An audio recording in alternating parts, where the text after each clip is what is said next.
जय हिंद, वंदे मातरम। मैं चक्रधारी शंखनाथ न्यूज से प्रमोद त्यागी। अगर किसी को देश हित और जनता के हित के बारे में सच सुनना पसंद नहीं हो तो कृपया करके उनके लिए हमारी वीडियो नहीं है।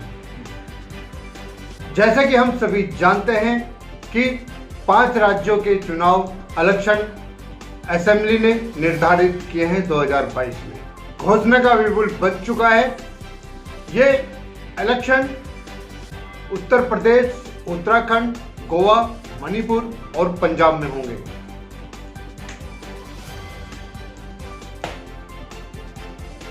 किसका आएगा 10 मार्च के बाद जनता का हक, किसके हक में आएगा जनता का फैसला, कौन किसको मिलेगा ताज, कौन बनेगा प्रदेश का राजा, ये जनता तय करेगी 10 मार्च के बाद।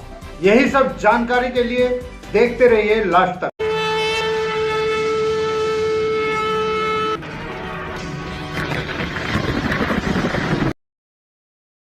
2022 के इलेक्शन 7 चरणों में होंगे और 10 फरवरी से इलेक्शनों की शुरुआत होगी।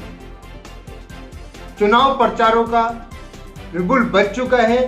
चुनाव प्रचारों में सभी पार्टियां अपने अपने ढंग से अपनी चतुराई से जनता को लुभाने की कोशिश कर रही है।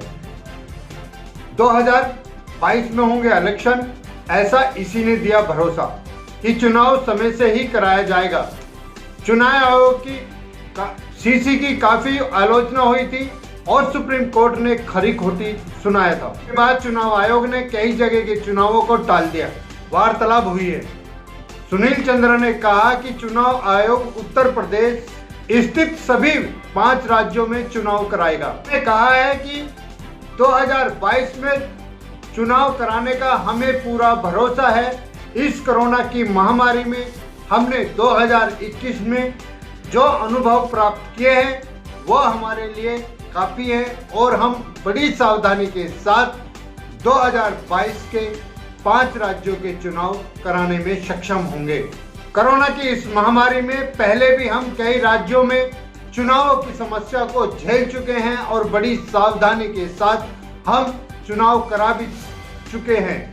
बस सिर्फ एक पश्चिम बंगाल को छोड़कर बाकी सभी राज्यों में चुनाव शांतिपूर्वक हुआ और हमें पश्चिम बंगाल के बारे में बेहद अफसोस है कि हम वहां पर पूरी तरह से सावधानी नहीं बरत।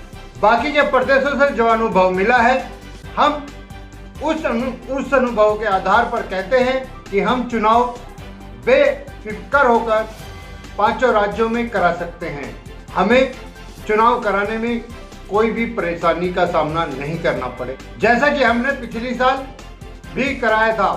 पश्चिम बंगाल, पुडुचेरी, आसाम और तमिलनाडु और बिहार जैसे बड़े प्रदेश में भी हम सक्सेस हुए थे, लेकिन पश्चिम बंगाल में हमसे थोड़ी चूक हुई, उसके लिए हम क्षमा प्रार्थी हैं। लेकिन हमें पश्चिम बंगाल से भी कुछ अनुभव प्राप्त हुए हैं। चंद्रा ने कहा कि निर्वाचन आयोग की यह पहली जिम्मेदारी है और चुनाव कराकर चुनाव आयोग से सवाल किया गया था कि कोविड-19 की हालत में क्या 5 राज्यों में विधानसभा के चुनाव कराने में सक्षम होंगे, पर किसी आपत्ति के बगैर चुनाव करा सकते हैं, कि उन्होंने पिछली महामारी के कारण लोकसभा, विधानसभा के उपचुनाव टाल दिया था। कोरोना की दूसरी लहर के कारण कुछ राज्यों में विधानसभा और परिषद के चुनाव भी टाल दिए गए थे।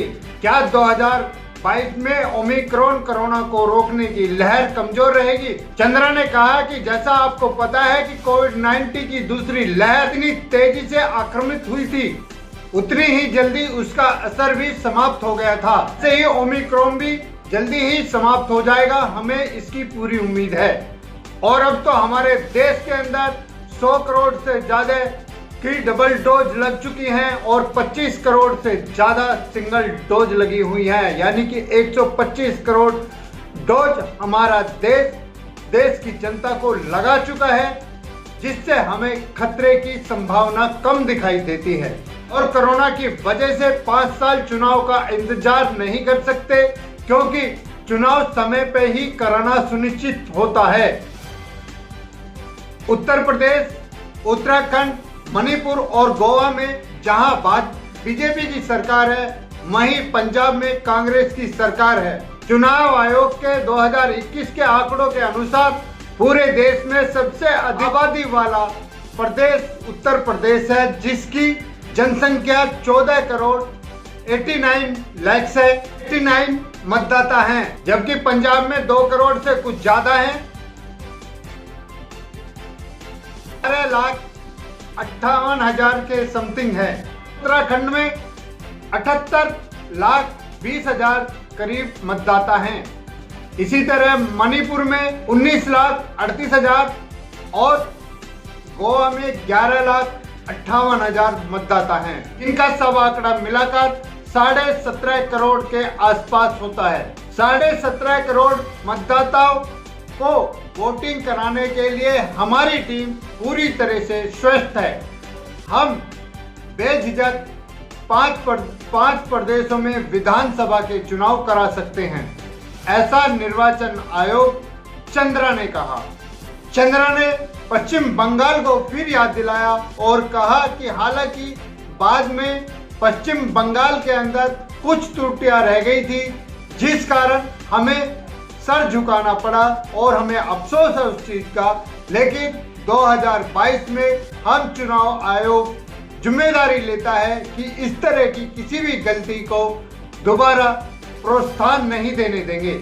इस तरह की गलती को दोबारा दोहराया नहीं जाएगा। अगर ओमिक्रॉन की लहर बढ़ी तो हम पिछली साल की तरह 5,000 तक की रैली ही पास करेंगे और उन्हीं के हिसाब से 500 लोगों को इकट्ठा होने की अनुमति होगी। चुनाव आयोग ने इस मतगणना के नियम अनुसार भी कुछ ऐसा ही बंदोबस्त किया है। इसी के साथ देश और देश की जनता की सच्चाई के लिए, देश के लिए जीना, देश के लिए मरना। अगर आपको हमारी ये वीडियो अच्छी लगी हो तो लाइक करें, शेयर करें, कमेंट करें, सब्सक्राइब करें, बेल आइकन दबाएं। अगर आपको हमें कुछ सुझाव भेजने हैं तो आप हमें Instagram, Telegram, Twitter, WhatsApp, Facebook, WhatsApp, YouTube पर अपने सुझाव भेज सकते हैं। मैं अपनी वाणी को विराम देता हूं। वंदे मातरम, जय हिंद।